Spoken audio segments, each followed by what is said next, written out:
সময় কারো জন্য অপেক্ষা করে না। ৯০-এর দশকে গ্রামীণ জীবন যেন এখন কেবল গল্প আর নস্টালজিয়ার পাতাই। আজকের প্রতিবেদনে থাকছে সেই হারিয়ে যাওয়া দিনের কথা। একসময় গ্রামের প্রতিটি বাড়িতেই ছিল কুয়া।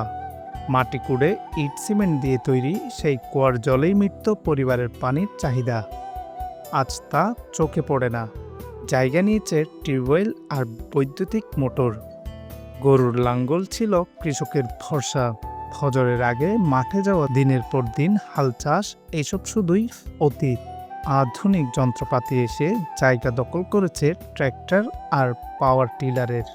অন্যদিকে ক্ষেতের আইলে কৃষকের সঙ্গী ছিল হুক্কা। নারিকেলের খোল আর বাঁশ দিয়ে বানানোর হুক্কা সাজিয়ে দিতেন গৃহিণী।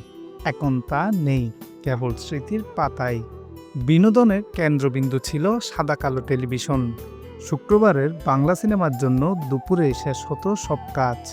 পরিবারের সবাই মিলে দেখা, সেটি ছিল প্রকৃত আনন্দ। শিশুদের খেলা ছিল পেয়ারিং গাড়ি, বৌছি, গোল্লাছুট কিংবা কানামাছি।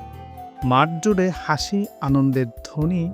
আজ হারিয়ে গেছে মোবাইল আর ইন্টারনেটের ভিড়ে। সময়ের স্রোতে হারিয়ে যাওয়া সেই দিনগুলো হয়তো আর ফিরবে না, তবে থেকে যাবে নস্টালজিয়ার মতো অম্লিন। মাহি সাজিদ, খবর 24।